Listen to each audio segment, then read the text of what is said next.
Hello, everyone. Thank you for coming today to celebrate Julie's life. If anyone has a cell phone, we kindly ask that you take it out and turn it to vibrate or silent so it doesn't disrupt our services today. And if you could, just take a moment to look around and see all the people here, see all the people that Julie touched, and just say, wow. We're going to begin our celebration of her life with a special tribute from T.C. Sings, followed by a time of sharing. Again, thank you all for coming.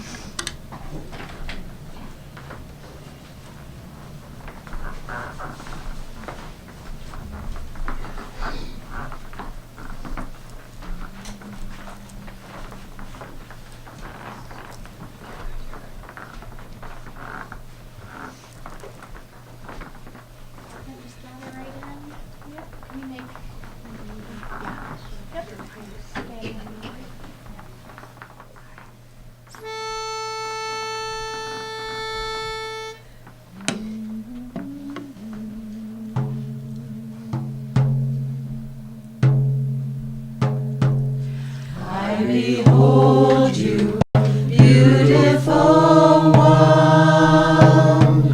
I behold you, child of the earth and sun. Let my love wash over you.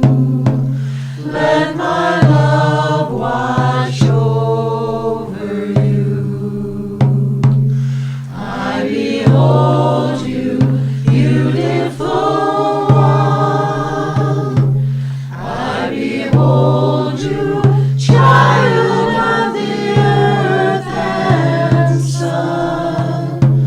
Let my love wash over you. Let my love wash over you. I behold you, beautiful one. I behold you, child of the earth and sun. Let my love wash over you. Let my love wash over you. I behold you, beautiful one. I behold you, child of the earth and sun. Let my love wash over you.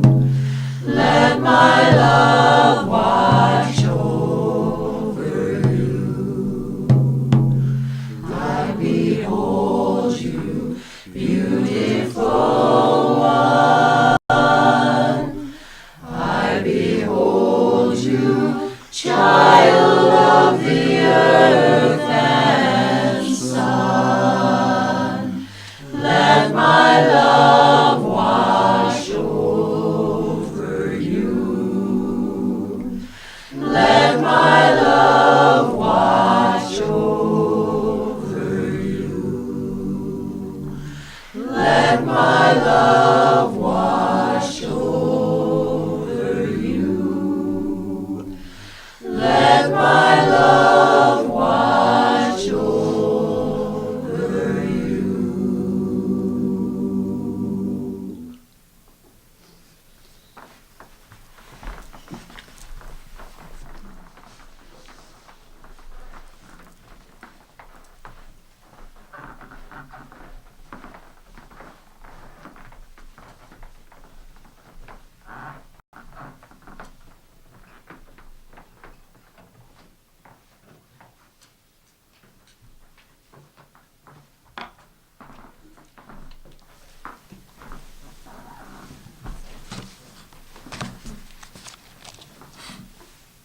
Hi, friends.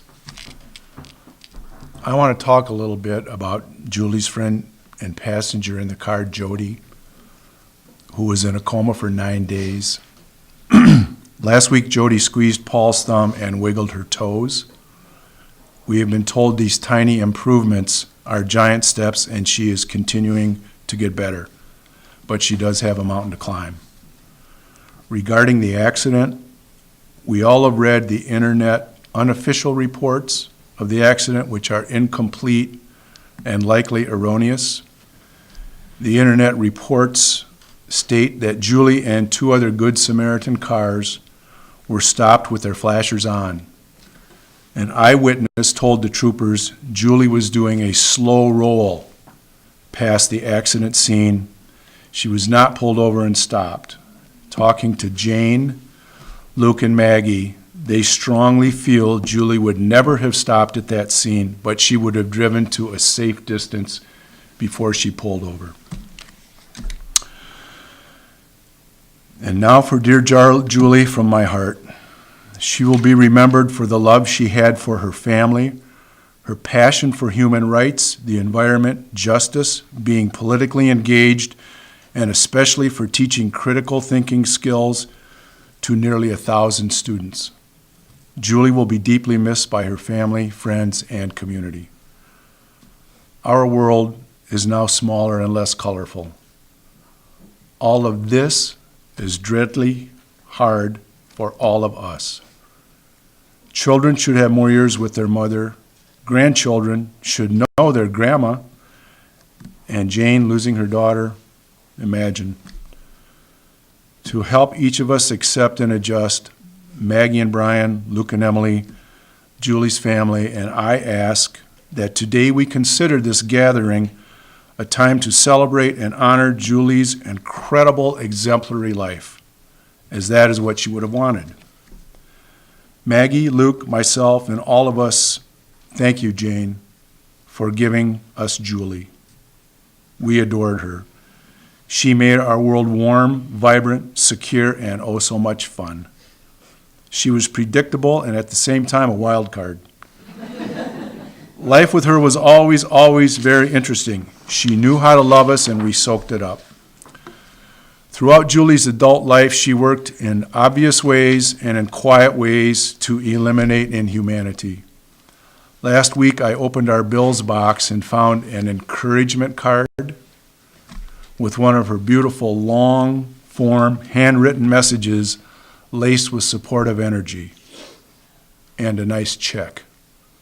I don't know who this much younger person is, but I have his name and I will find him. In addition to inhumanity being an issue for Julie, she believed in speaking up, as in truth to power, truth to fake news, and truth to absurdity. She would effortlessly back her position with as many facts as Google, and all caps here, I loved seeing her in action. And I know many friends in the audience have seen that too. I have too many stories to go over, but once when she did speak truth to power and crush the power, that's my favorite. I would love to tell it to you, so please see me later. Julie was also an extrovert with a capital E. Big events, small events, events she didn't even care about. It didn't matter because there would be people to talk to, so she went. Her need to be continually engaged in thinking and talking made classroom teaching a wonderful, beautiful fit for her. She excelled at it. She was a little bit chatty. Don recently wrote that when he saw Julie's name on the caller ID, he'd think, well, Sally's tied up for an hour. But then he continued, I would love to see Julie's name on the caller ID again. From day one, Maggie and Luke were schooled on the value of courtesy, respect, responsibility, do your own laundry, and to say, I would like rather than I want. Julie's judgment and parenting instincts have made Luke and Maggie what they are today. She believed in lots of family outings, and after Maggie and Luke moved away, she continued with retired friends in a Monday club to hike and lunch, paddle and lunch, bike and lunch, and ski and lunch. She was restless and very kinetic until about 9 p.m. when we would talk. She was always up to the minute on current news events and friends' happenings. I will miss that terribly. In the summer and fall, we frequently sat outside by the fire. She stayed up until around 1 a.m. waiting for the kids to come home while she enjoyed nature's night activities. lightning bugs, night skies, owls, flying squirrels, and wine. My favorite image is Julie spending late night hours by the fire, silently reminiscing and contemplating. A blanket on her legs and a wine glass in her hand. I love saying goodnight, knowing she was in such a simple, happy place. I will cherish this image forever, and I will take her place by the fire this summer. Your beautiful outreach in consoling us after the sudden death of a life only half lived, it's been tough. Every card, call, and visit starts painfully the same. I don't know what to say. There are no words. Well, I agree. There are no words for this. But you all did speak clearly and caringly today. You spoke with your feet. You traveled from San Diego, Seattle, Chicago, Hancock, and throughout Michigan. You traveled very far to celebrate and honor Julie Mountz's exemplary life. Not only did you speak beautifully by coming, but unbeknownst to you, you gave Julie her final wish. We were all together last summer having a picnic. In one of her many lighthearted, flippant, wildcat moments with her beautiful little giggles, she said, "I want lots of people crying at my funeral." Done. Thanks. So now Maggie and Brian have given us beautiful Anna. Someone recently told us some of the happiest days of Julie's life were the last 10 because of Anna. That comment has really helped us. You all have wrapped your thoughts and arms around us, providing in comfort and love. Our families deeply thank you. Now that was for dear Julie from me. This is for dear Julie from her friends. Julie's tragic death is like a winter chill and won't go away. Our hurried feet stopped cold as the news unfolded. So we grieve deeply for her absence from our lives. Her effervescence, sparkle, and engaging conversational style always added joy and great fun to social gatherings. She reached out to many and left a permanent footprint of love in our hearts. Don and Sally. Dear Tom, on behalf of Jean and myself, we offer our most heartfelt and sincere condolences on the loss of Julie. I have been trying in vain to find the right words to sum up my feelings since hearing of her passing, but my vocabulary falls short. I consider myself and our family fortunate to have known her for these many years, from beach fires when the children were young to our more recent gatherings. Whether it was out for dinner as couples or my joining her group on Monday outings, each interaction contained smiles, genuine conversation, and moments of appreciation for what really matters. She conveyed joy in life and interest in others. She cared deeply about what was right and always made me and those around her feel important. I will miss her immensely and consider myself truly blessed to have been a part of her life. She will live on through you and Maggie and Luke and precious Anna and all of us who spent time with her. May she rest in peace and stay forever young in our hearts. With love, Jean and Michelle. Julie, I fell in love with you the very first time we met. It was a beautiful summer evening, and the four of us had a wonderful dinner on the patio and closed down the restaurant. You were the sister I never had. We shared hours discussing our mutual love of politics, gardening, our children, and how lucky we were to have such wonderful husbands. I will forever miss your beautiful smiling eyes, infectious laughter, wit, intelligence, and friendship. Know that we will continue your fight for what is just and right for the world. Heaven is lucky to have you, dear friend. You are a beautiful angel smiling down on us. Rest in peace, Jules. I love you, Michelle Mealy. The following are a few handwritten comments that arrived in sympathy cards. I'm going to miss Julie's smile and hugs. She was always so happy to see me whenever she saw me, and that made me feel like I was special. I'm going to try to be like that, too. She was a beloved gem of a person. our family will always have a big empty place. Julie's passion for life, justice, history, and nature live on in all of us. Julie was a wonderful spirit, a bright, bright star. Julie's laughter rings in our minds as we watched a Lake Michigan sunset with a roaring fire nearby and sat around your cozy fireplace. My love, concern, and heartbreak absolutely reside on Esch Road. Her loss leaves a big hole in the neighborhood. My heart breaks for all of you on your loss of beautiful, sweet Julie. Mrs. Mountz will be remembered fondly as a devoted teacher, but even more so as a friend. I will miss her spontaneous laughter, those sparkling eyes, and conversations that were never long enough. Our hearts are with yours. She will always light your heart. Your beautiful Julie will be with you always. Listen for her beautiful spirit as the wind rustles the leaves in the trees, as the waves rush onto the shore, in the songs of the birds, and in the quiet of the night, in your heart forever. We will forever be thankful that she was our friend. We adored Aunt Julie. She brought joy and sunshine wherever she went. We love her dearly and share in your grief. I hope someday that I can be a truly inspiring teacher like she was to so many. My daughter was the first to call me. Julie was her very best teacher and reached her more where many could not. Wow, more than ever, we can lift up Julie's life as an example to emulate. She seemed to approach the world with so much enthusiasm and vibrancy. I hope to try harder to follow her example. And this one, from dear Dodie, who is a half a generation older than Julie, a master teacher, a wonderful lady, had this to say. And I think this is maybe the world's smallest essay and maybe the world's most poignant. She was the gal you wanted on your team and at your party. And if Julie believed in something, well, Katie barred the door.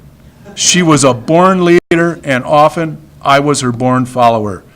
Julie was exactly the kind of woman I looked to as I raised my daughter. How can it be? The miracle of a brand new life and the most precious one taken so suddenly. Julie, who lit up every room she entered, every child she taught, every person she loved. Julie, whose light touched us all and will keep lighting our hearts for years, for decades, for a century. Julie's loss leaves an unfillable void in the hearts of everyone who knew her and whose lives she touched. Julie and all of you in our thoughts, we grieve with you. It's hard to believe she was so young back when I had her as a teacher at Crystal Lake Elementary. I know it was the year Luke was born because I remember everyone said his middle name was Skywalker. I hope that although Julie is gone, you find some peace knowing that she will certainly live on. Because like me, I think anyone that knew Julie wants to be more like her. The way that she lived her life so fully and positively, the way she made you feel good just to be around her, those are the things we should all strive to do.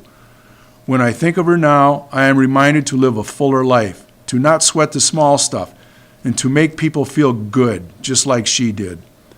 The world will be a much better place if people could be more like her, so I'm going to try to do my best.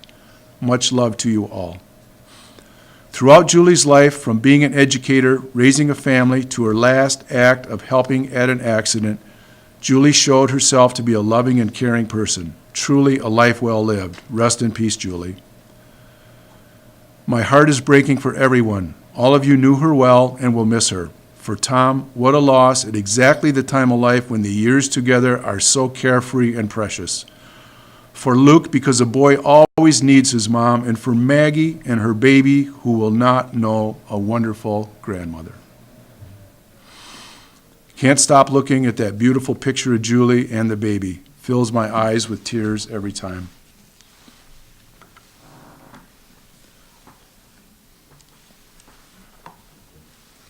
It destroys me To think back on last Saturday, seeing the joyous smile on Tom's face as he told me he had a hole in his heart that he didn't know he had, and little Anna filled that hole, and now contrasting that to what he feels today. I am holding all you close, thinking and praying for you. I will never kayak the rivers, bike on the trails, or hike through the woods without carrying Julie in my heart. Her memory and beautiful spirit will be found in every sunset, every gentle lake breeze, the rustling of fall leaves, and every silent snowfall. Julie will never be gone, but will live in our hearts and in every glorious aspect of nature for the rest of our lives. I have been blessed by knowing her. A woman of beauty, love, brains, compassion, and courage. So blessed to have your friendship. Bless your loved ones. Gabe. My heart is broken. Julie was my cousin. We enjoyed our Sundays at Grandma and Grandpa Pelkey's house. As we grew up, our life paths took us in different directions, but we were always close.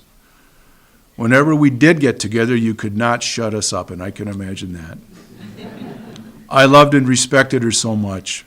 On a trip up to Traverse City, Julie had me stop in at St. Francis where she taught first graders. I was to be her show and tell. So much fun. It was winter, so at the end of the day, Julie had to help the little ones bundle up in their winter gear. What a job. As soon as one had her boots and coat on, she needed to go potty. Then a little guy had his boots back off. Someone lost their hat. You get the picture. I looked at Julie and said, "How the hell do you do this daily?" And with that big smile of hers, she said, "As quickly as possible." That was a lot. Thanks. We now have time available to welcome any open sharing. I don't know how to do that. I think people just come up and...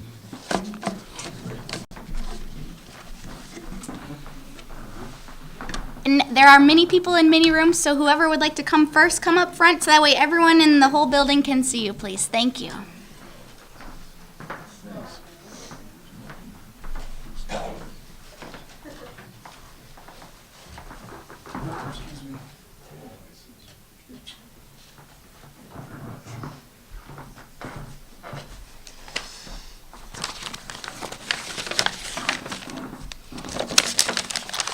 Hi, I'm Tom's sister Nancy, and I have many wonderful, joyful stories and memories of Julie, but I'd like to share one that's very personal and I believe exemplifies her character, her good heart, and her immense capacity for love.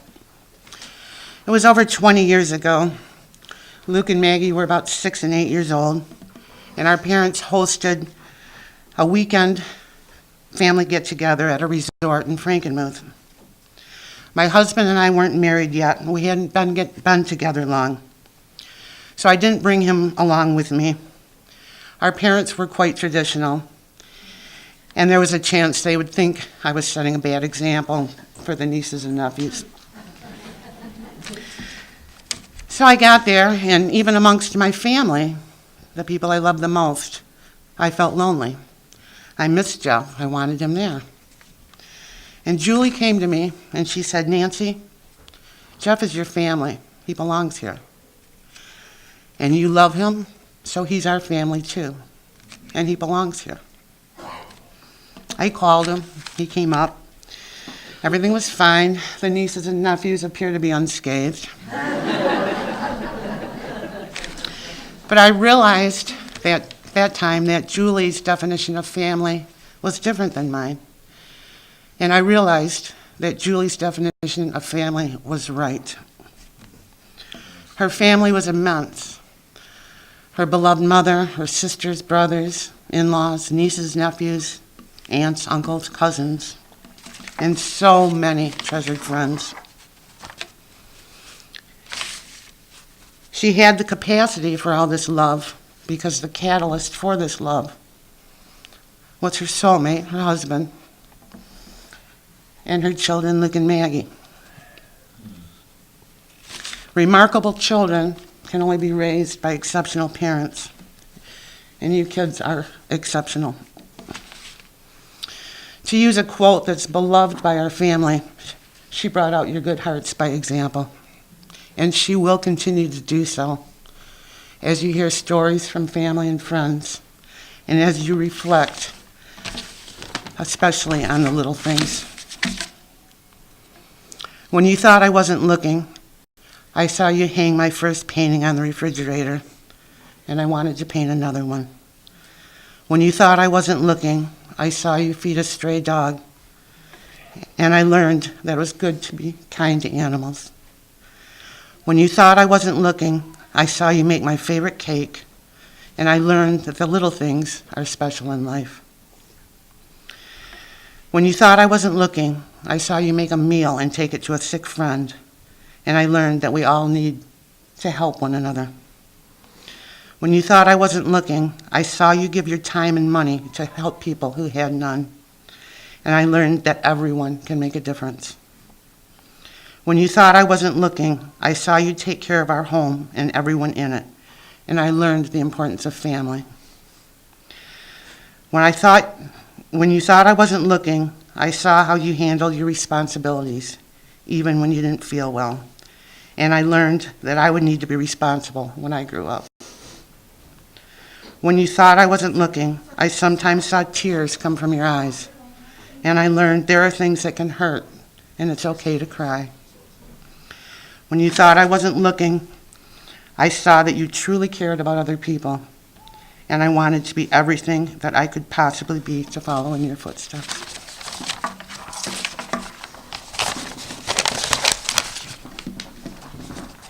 Yes.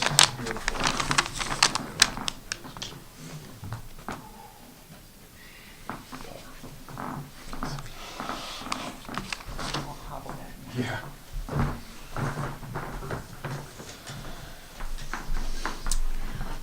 Who would like to come next? And you don't have to have something prepared. You can just say whatever's on your heart.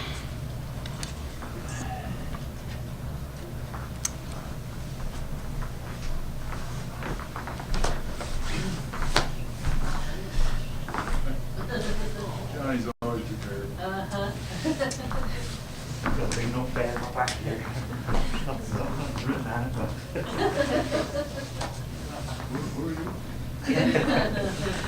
My name is Johnny Lynch, and my brother Tommy's married to Tammy Lynch, Tom's sister. And years ago, I had the opportunity to buy a new house, and we were looking out in Kingsley. I lived here in Traverse City for many years, and I took my daughter out to look at the house, and she loved it. And it was brand new. It was in the middle of the pines, and I was getting ready to go meet with the realtor, and I said to Caitlin, I said, let's go look out in Empire one more time. I'll buy on her. And we found this little house. It wasn't quite the house. It was out in Kingsley, but it was nice. And I said to Caitlin, I said, you want to be out in Kingsley in this brand new house? Or I said, you want to be out by Tom and Julie and Maggie and Luke? And Caitlin just went crazy. She was so excited to move out there. And my job took me to different areas of the world. I traveled all over the world, and I was blessed to have a dog, a golden retriever. Her name was Bridie, and the challenge was when I traveled was who was going to watch Bridie. Caitlin was little; she really couldn't do it, and Maggie and Julie watched her so many times, and it was just it made my world. And I know, Tom, at first you didn't like it, but I think you grew on Bridie, and Bridie grew on you, and Yeah, I'm still sneezing. I really appreciate all those years. There was a day I was working in Traverse here, and I went out to lunch with a couple friends, and we're walking downtown, and I look over and I see this dog that looks like Bridie, and I'm looking, and I said, that's Bridie, and I look, and it's Julie. And Julie went over to my house and picked up Bridie and said I needed a Bridie fix, and came into Travers and was walking around, and it was a field trip. Yep. You guys, this is That's hard. this is a good dance. I tell you, she's earned her wings, for sure. Thanks, John. Yep. Love you guys. Yep. Thanks. Yep.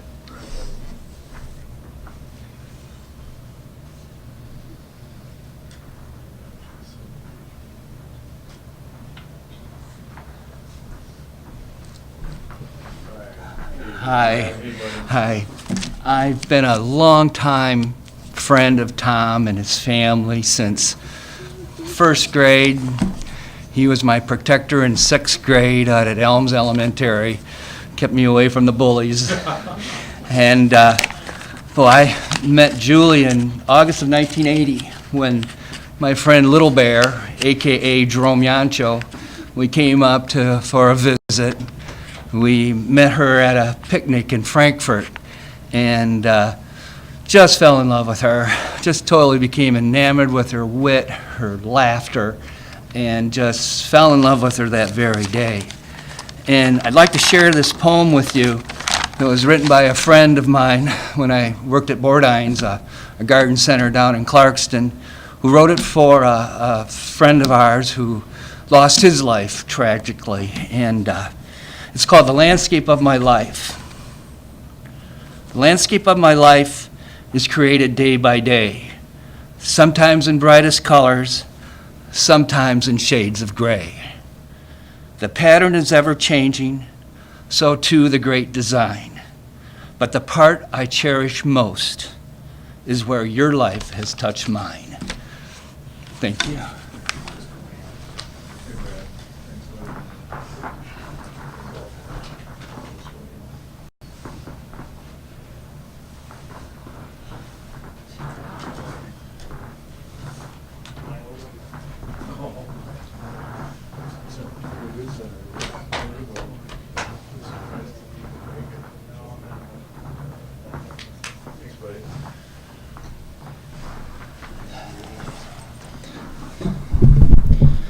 This is one of the dangers of opening up the microphone. I'm the third raider in a row to approach the mic. Like the Lynches and the Mealies, and I see our good friend Dennis Hagemoo back there, and Mary McCartney and Sandy Lynch. This is from our hometown of Flushing. We didn't get the too many occasions to be around Julie, but we felt the same way everyone in this room did it when we met her. I remember when Tom first started dating her. We grew up in Flushing, and we had a memorable year of rooming at college. Tom actually went. I just roomed there. I want to tell you a little bit about that Mountz lineage. I was always in some sort that I shouldn't have been on Sunday morning, but I remember Tom always made it to Mass. And he was on the upper bunk, and I was down below him. But the good Lord meant an awful lot to you with the years I was around you. Now, I don't have anything written down, and I know Tom Mountz and Denny Hagemoo and even Dave Brownrigg has joined us today. That Tom would say this is like John's book reports that we're due at school. He always did them. Unfortunately, they were never written down, so we never got to the teachers. But life is too often harder than what we can imagine or sometimes even endure. I would say a good portion in this room today have buried their mother and their father. And that circle of life, it continues. And we think, Tom, that, and kids, that this is something that we can just never get through. When you reflect back a few years from now, you'll say, you know, the good Lord, in a timely fashion, replaced one angel with another. We can't replace him. And you will never quit thinking about him. But that's when our faith has to rise up, and your upbringing is critical at this time. Russ and Ann gave you what you needed to get through this. Now, this guy meant an awful lot to us, and he never forgot where he came from. I know my grandparents used to say there's three things that are critical to life. Know who you are, know where you're going, but for heaven's sake, don't ever forget where you've been.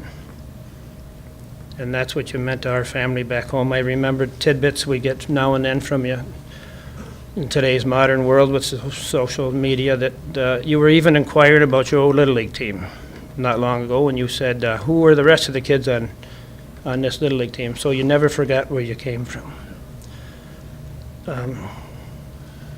It broke my heart when I heard it, and I didn't know much about her. But Tom, I knew you. And I knew the selection you would make for your life mate. So I wish you well in the coming days and the years. And it means a lot to me that she meant that much to you. And you're in our prayers. God love you. Please.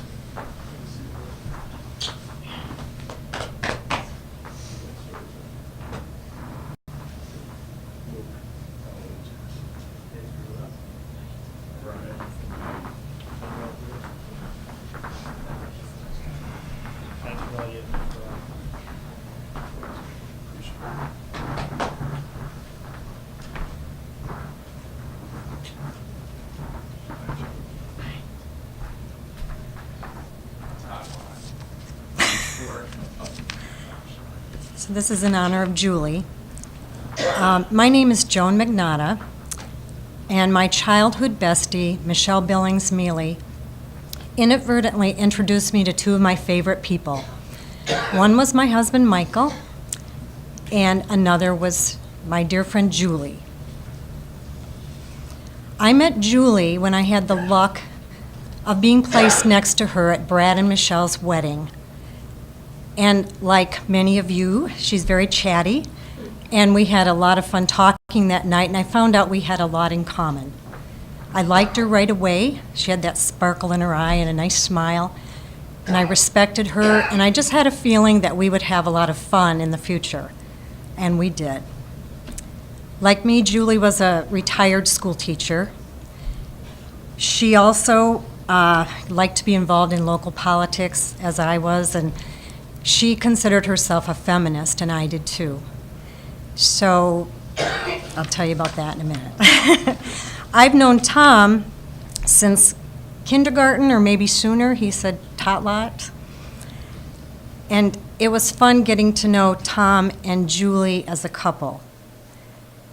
Michael and I did that by attending a couple different Traverse City Film Fests, where we got to know them quite well, and we enjoyed the progressive films at that festival, and the suppers, as Tom would call it, afterwards, where we would discuss some of those ideas.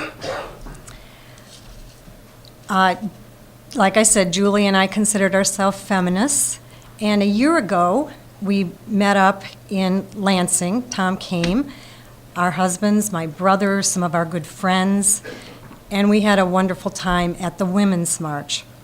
This year, I was out in San Diego, and it was hard for me to go thinking about just a year ago. Time goes like this now.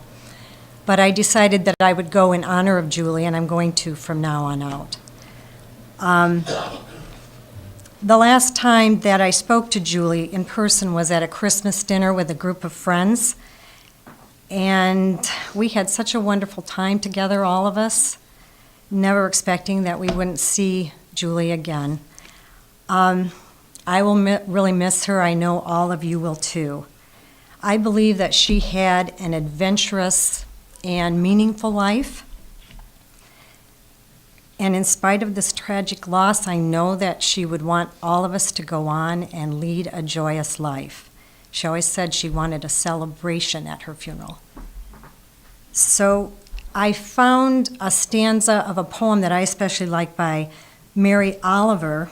Somehow I could picture Julie saying this to all of us. A little nervous. Tell me what else I should have done. Doesn't everything die at last and too soon? Tell me, what is it you plan to do with your one wild and precious life?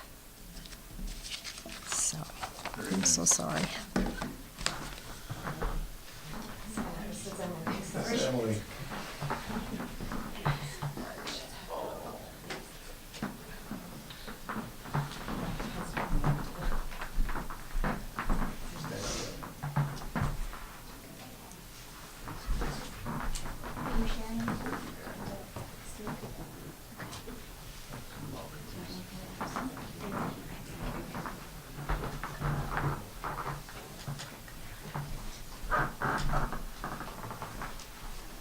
give me a sign.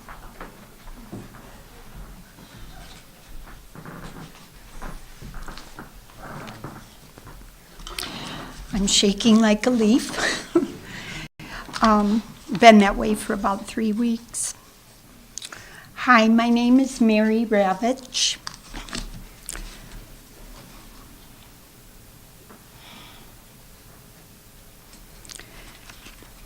Julie Mountz is and forever will be my best friend, one of my best friends. About 35 years ago, my family, my husband, my 3 daughters, and I moved up to Traverse City. I didn't know one person in this town, nobody. And I had left my family. It was really lonely. I'm sure a lot of people have been in that position. I didn't know anybody. When my daughter Kristen started first grade here in town, I met her teacher. Mrs. Mountz, our Julie, was going to be my daughter's teacher. And what an awesome teacher she was. My daughter Kristen adored her and still does to this day. And they've kept in contact. Soon I decided that if I was ever going to meet anybody in this town, then I better get moving. So I began substitute teaching here in town at St. Francis School, where I met Julie. Instantly, I felt her welcome and her warmth. She asked me to sub for her 28 little darlings, first graders. Julie always would welcome me into her classroom to help her with projects or field trips, room parties. Yep, and even checking the kids' papers. I like the parties better. Quickly, Julie and I became good friends. She introduced me to other teachers and even invited me to join some of her teacher friends for dinner. I was thrilled. So we went to dinner and I met 3 of her teacher friends. Maureen Bauer, or 2 of her friends, Maureen Bauer and Joyce Smeltikop. The 4 of us had perfect chemistry. We even dubbed ourselves the Golden Girls. We never could figure out who was Blanche, who was Dorothy. We're still trying to figure this out. Our foursome, we Golden Girls, went on for about over 30 years. We would go out for fun, we would visit each other's homes, even had our annual gift exchanges at Christmas. Julie was always so excited for those gift exchanges. Sadly and very unexpectedly, this past September, about 4 months ago, Joy, one of our Golden Girls, passed away in a tragic car accident here in town. Julie, Maureen, and I were devastated. We were heartbroken and grieving. Our 4 Golden Girls became 3 now. We three clung to each other through the loss of our dear Joy.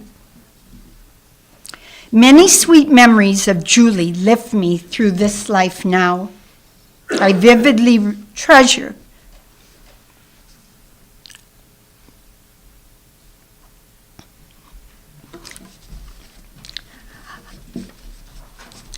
it's Maureen. This is my Golden Girl with Julie. You're okay. I vividly treasure the many times Julie would pop in at my house for a visit. With her 2 precious cargo, Luke and Maggie, in tow. Gosh, they were so darn cute. They still are.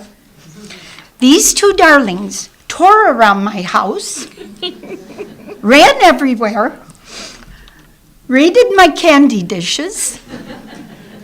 Every time they came, they wanted to know where the dishes, where'd I move them? And they found them. They entertained my 3 teenage daughters who couldn't get enough of them. Julie and I, well, we just sat there sipping on coffee. We laughed and we caught up. Sometimes I would make her favorite chocolate cake with lots of chocolate fudge frosting. She loved it. Julie was a friend who went out of her way to connect with hers. Definitely, she went out of her way. Friends were so important to her. She was loyal and fun, with a bubbly personality. She adored her family, her Tom, and her beautiful children. She was proud of them, talked about them all the time when we go out, in a good way. And well, we did hear some other we stories. heard a couple things, but, okay. And now our sweet little moonbeam, our sparkle, our light, has been called by name because God picks only the best. We here today celebrating Julie's life have been touched by an angel. Julie is and always will be a huge part of our souls. Her sweet laughter, her giggle, her love of life, her generous, loving, independent spirit and extreme loyalty will be her legacy and our purpose. Julie, we want to thank you for all you've given us, for making us much better people. Maureen and I, your Golden Girls, will love you forever, as will Joy. Please, Julie, give Joy a hug for us. God bless you, our dear golden angel. We're going to miss you each and every day. Thank you.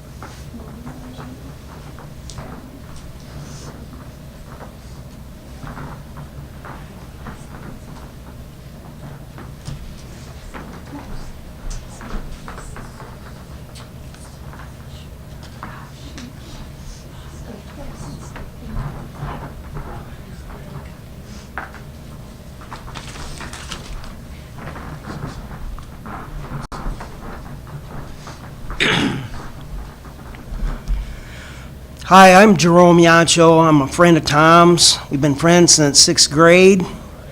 I remember playing on the playground with Tom. There was 2 armies and 2 generals. Tom was one and Pat McGarvey was the other. And I decided to be in Tom's army, so I followed Tom. But he's a great leader, and he's a good leader now.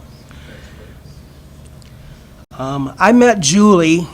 Tom had a piece of land, he still has it, his house where he's at, and he didn't have any electricity out there, and he built this cool, kind of like a cabin house, and I was there, and Julie showed up. They weren't married, and I remember them, they had kind of a big fire there, a campfire like the Boy Scouts, and we were cooking outside, with pots and pans, and Julie was there help cooking, and I thought, man, that's one cool girl that can cook outside like that.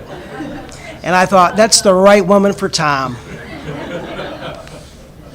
Thanks. Give me a hug, man. Thanks,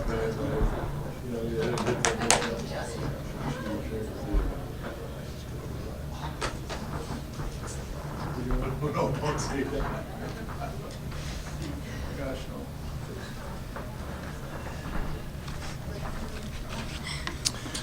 I'm Keith Mann, a part-time neighbor of Tom and Julie. I'm struggling to wrap my mind around this terrible event. I mourn for Julie's death and the future we won't share. I'd like to read a short passage from a long poem by Edru Hirsch called Gabriel. I did not know the work of mourning is like carrying a bag of cement up a mountain at night. The mountaintop is not in sight because there is no mountaintop. Poor Sisyphus grief. I did not know I would struggle through ragged underbrush without an upward path because there is no path. There's only blunt rock with a river to fall into, and time with its medieval chambers, time with its jagged edges and blunt instruments. I did not know the work of mourning is a labor in the dark we carry inside ourselves. Poor Sisyphus grief. I'm not ready for your heaviness, cemented to my body. Look closely, and you will see almost everyone carrying bags of cement on their shoulders. That is why it takes courage to get out of bed in the morning and climb into the day. When I first introduced Claudia to Julie, Julie opened her arms and heart to Claudia, and they became instant friends, which made me so happy. Julie and Claudia were very similar in many ways, and when we got together with Tom and Julie, Claudia and Julie always had lots to talk about. I can still hear Julie's voice very distinctly, the quality of her voice, and the pace and the laughter of their conversations. As Claudia and I looked at pictures of Julie the night we received the news, Claudia told me she always looked forward to seeing Julie when we went up north, as she considers Julie one of her best friends. I remember a time when I was riding my bike back from a long ride, and Julie pulled up beside me in her car and said, "Don't stop riding. I can talk to you while you ride." We talked for half a mile. What a treat. Though I've cried, I will smile. I'm grateful Julie was my friend. She made life happier and richer. Her warmth and kind heart came through in many ways. In her joy of seeing friends, in her love of nature, in her laughter, in her hugs, and in her love for her family. Julie made the world a much better place.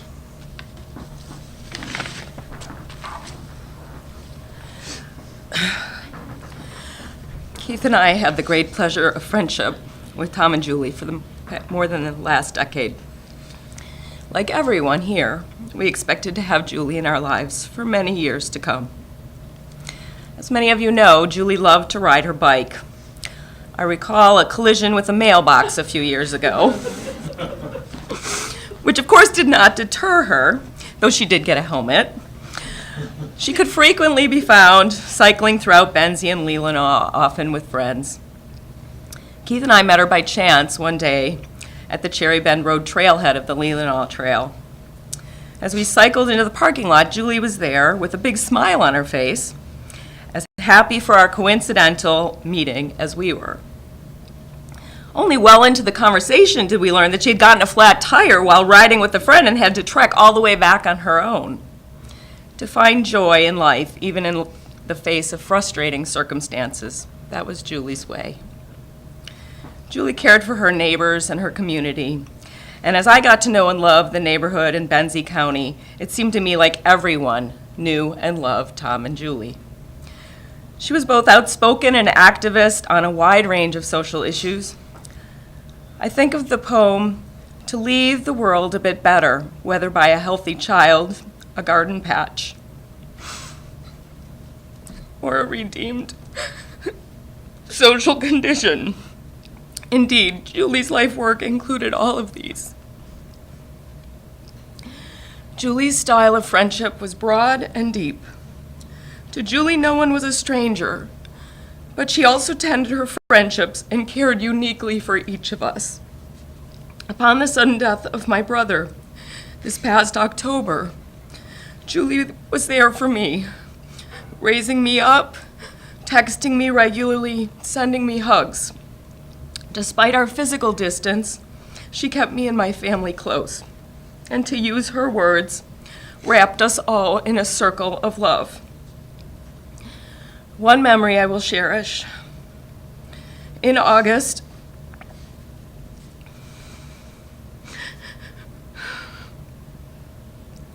after a wonderful evening of stories and laughter around the fire, we stood at Tom and Julie's back door with Gary and Lisa to say our long goodbyes. Julie broke the news that she and Tom would soon be grandparents. Her eyes shone with pride and excitement. 6 months later, in the far too few days that she lived as a grandmother, it was clear that every fiber of her being sang with joy. In text, she marveled at the miracle of Anna and her yoga toes and sent many wonderful pictures out into the world. Julie, your legacy is a testament of a life fully lived with deep love for your family, friends, and your community. I will be forever grateful to be one of the many that you wrapped in your circle of love.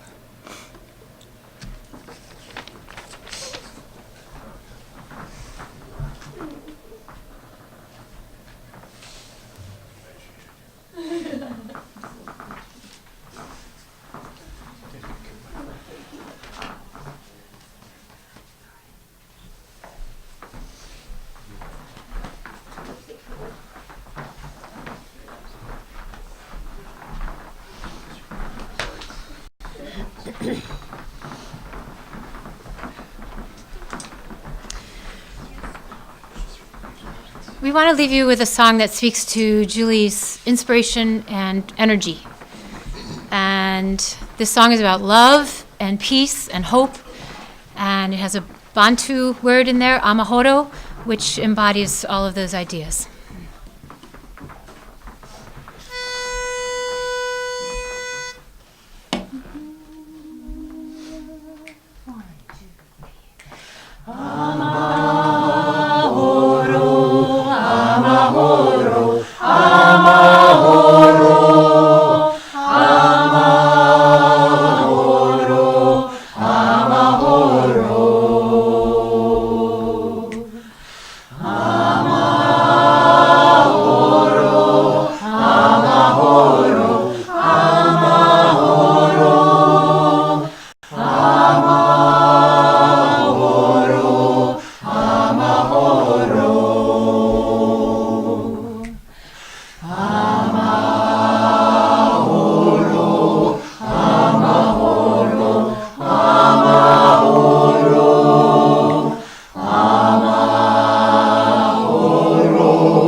Show us the way.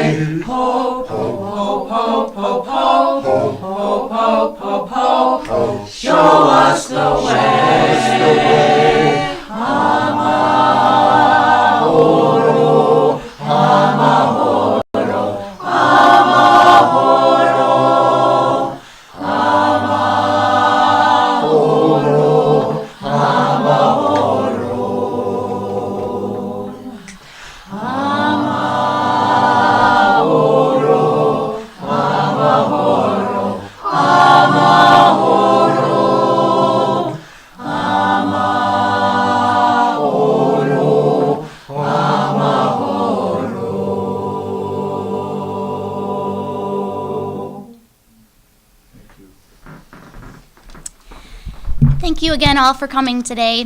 Thank you everyone for sharing. Oh, Tom has one more, sorry. I'm sorry I forgot to talk about this. It'll only take a minute. A few people alluded to Julie's seeing the value of neighboring and keeping engaged with friends and keeping in touch. We found a poem in the Leelanau Enterprise back in the early 80s, and we loved it. And this poem speaks to what Julie did in her life a lot. It's called Around the Corner. Around the corner I have a friend in this great city that has no end. Yet the days go by and weeks rush on, and before I know it, a year is gone. And I never see my old friend's face, for life is a swift and terrible race. He knows I like him just as well as in the days when I rang his bell. And he rang mine, but we were younger then, and now we are busy, tired men. Tired of playing a foolish game, tired of trying to make a name. Tomorrow, I say, I will call on Jim just to show him that I'm thinking of him. But tomorrow comes and tomorrow goes, and the distance between us grows and grows. Around the corner, yet miles away.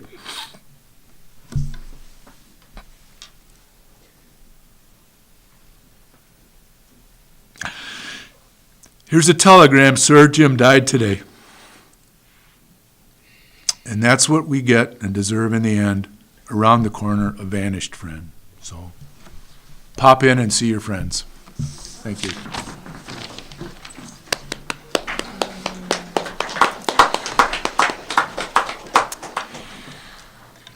There are some memory cards, so if you didn't get a chance to share today, please write them down. There's an email address and an address that you can send them to. Also, Julie's good friend, and then she's compiling them to leave as a gift for Anna and the family. So please write them down and get them to her.